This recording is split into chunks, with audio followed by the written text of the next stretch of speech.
With departures, legal situations, and more, this is Pro Wrestling Central. My name is John, and you're watching the Wrestling Report.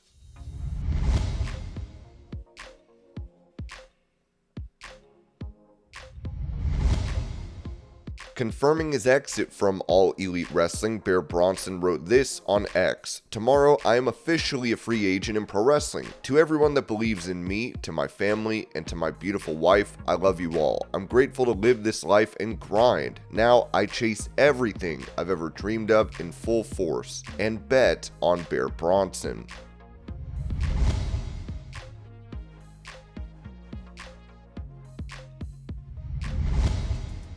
Bringing up the latest filings for Vince McMahon's new company, Garrett Gonzalez said this on Wrestling Observer Radio. So yeah, the company's called 14th and I. That's where Vince Sr.'s office used to be. He's obviously got nostalgia for that area, probably sees it as the foundation of the McMahon empire. But what this tells me is he's not done. He's clearly looking to start something else, maybe in wrestling, maybe sports related, or something more mainstream in entertainment. Dave Meltzer responded, "But here's the problem. He's got to clear his name first. That's step one. And I don't even know if that's possible at this point. The lawsuit with Janelle Grant is still ongoing. There's discovery. There's corporate damage. I mean, his reputation is torched in the public eye. Even if he settles that lawsuit, it's not going to do him many favors. Settling doesn't erase the narrative, and nobody's going to hand him a distribution deal or corporate funding with that stuff unresolved or hanging over him. So yeah, he can start a company. He's a billionaire. He's got resources, but he's radioactive right now, and unless something drastically changes, that's going to follow him into whatever project he launches."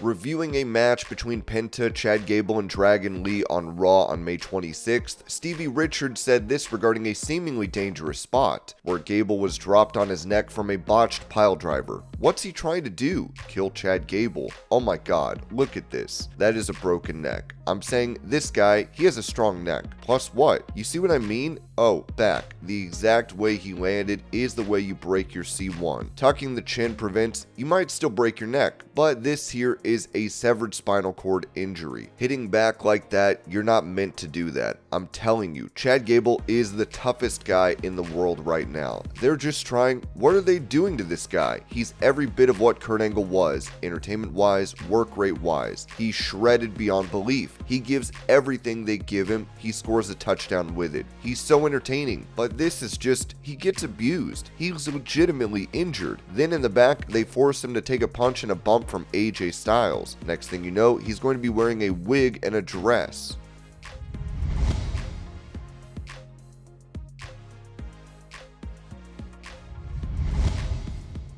As WWE is planned to run Great American Bash on the same night as AEW All In this year, Dave Meltzer noted on Wrestling Observer Radio, I mean, this isn't even camouflage anymore. It's not subtle. The Great American Bash was literally scheduled to go head-to-head with All In. You can't tell me that's a coincidence. The thing is, WWE's not helping their own shows. They're just trying to hurt AEW, and it's kind of dumb, because now you're cannibalizing your own events. You've got this women's PLE you're trying to build as something important, and you're putting it in the path of a juggernaut show just to make a point. Strategically, it's a mistake. I get the idea of competition, but you're hurting your own brand to be petty. Like, if they run Goldberg's retirement match the same day as All In, which I've heard could happen, it might take a chunk of AEW's audience, sure. But what are you really gaining? They're spending so much effort on trying to weaken AEW that they're not focusing on making their own shows feel big. It's obvious, and people can see through it now.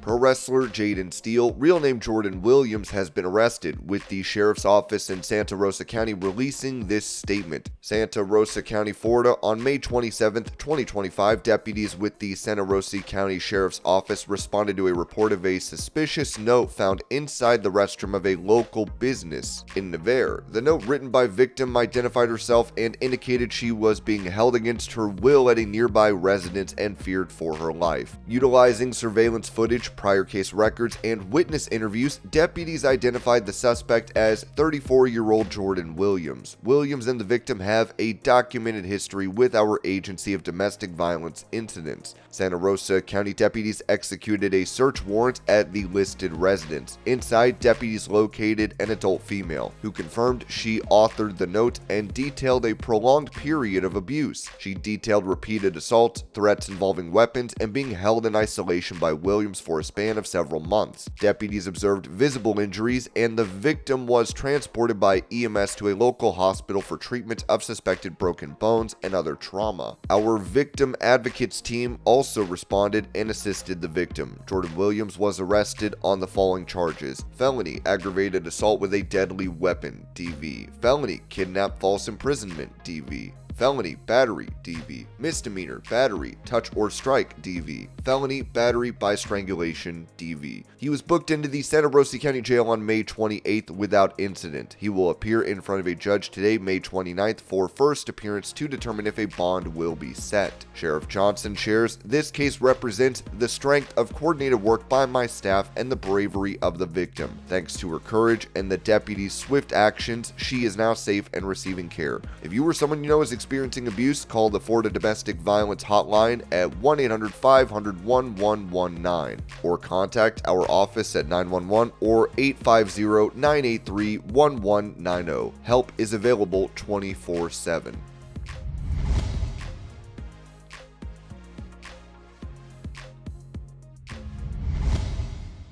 Providing information on the murder case surrounding a former WWE name, Ringside News wrote that Daniel Rodimer, former WWE wrestler and congressional candidate, has hit a major legal roadblock. The Court of Appeals of the state of Nevada has denied his petition to dismiss the 2023 murder charge he faces in the death of Christopher Tapp. This ruling came in April, rejecting Rodimer's appeal and pushing the case forward. Rodimer is charged with the murder of 47-year-old Christopher Tapp, who was allegedly killed after a confrontation at a party at Resorts World Las Vegas. The incident reportedly unfolded after Rodimer believed Tapp had offered his stepdaughter cocaine. The altercation, which authorities claim involved Rodimer fatally punching and choking Tapp, left the Las Vegas community shaken. Despite the charges, Rodimer has pleaded not guilty to the crime, with his defense focusing on claims of inadmissible evidence. Rodimer's attorneys argue that the grand jury's case was tainted by inadmissible hearsay, specifically involving testimony about a witness who claimed Rodimer's wife instructed them not to speak to the police. Additionally, they raised concerns over a police detective who allegedly gave an opinion on Rodimer's guilt during the grand jury proceedings. However, the appeals court ruled that the witness testimony did not qualify as hearsay, and the detective's testimony was focused on the investigation rather than Rodimer's guilt. The court also determined that the prosecutors were not obligated to reveal the witness's drug history, further affirming the legitimacy of the grand jury process. The events surrounding Tapp's death took place on October 29, 2023, with Tapp initially believed to have sustained injuries from a fall. However, investigations later revealed that Tapp had been involved in an argument with Rodimer before the injury occurred. Tapp was taken to the hospital but tragically passed away days later. Rodimer's history includes a brief stint in WWE's developmental division and an appearance on the reality show Tough Enough. However, his involvement in this high-profile case has overshadowed his previous wrestling career. As the case continues, Rodimer's defense team plans to keep challenging the charges. Legal experts suggest the outcome of this case will be significant for both Rodimer and the wrestling community.